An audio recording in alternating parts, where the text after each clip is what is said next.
जनसंवाद न्यूज, सत्य आणि विश्वासाची बातमी। उल्हासनगर महापालिकेचे नगररचनाकार ललित खोब्रागडे यांच्या विरोधात प्रहार जनशक्ती आणि राष्ट्र कल्याण पक्षाने पुणे येथील नगररचना संचालक यांच्या दालनात ठिय्या आंदोलन केले।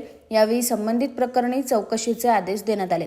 नगररचनाकार ललित खोब्रागडे यांच्या विरोधात उल्हासनगरात प्रहार जनशक्ती पक्ष आणि राष्ट्र कल्याण पक्षाने TDR आणि DRC घोटाळ्यासंबंधित तक्रारी केल्या आहेत, परंतु त्यावर कारवाई होत नसल्याने अखेर प्रहारचे ठाणे जिल्हाध्यक्ष स्वप्नील पाटील आणि त्यांच्या कार्यकर्त्यांनी पुणे येथील संचालकाच्या दालनात ठिय्या आंदोलन केलं।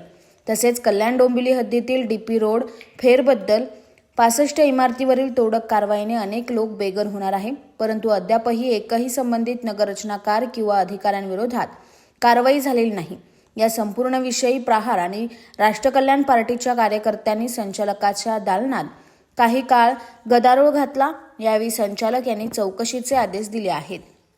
जनसंवाद न्यूज, सत्य आणि विश्वासाची बातमी। आजच सबस्क्राइब करून बेल आयकॉनला क्लिक करा आणि पहा ताज्या घडामोडींचा अचूक अंदाज आपल्या मोबाईलवर।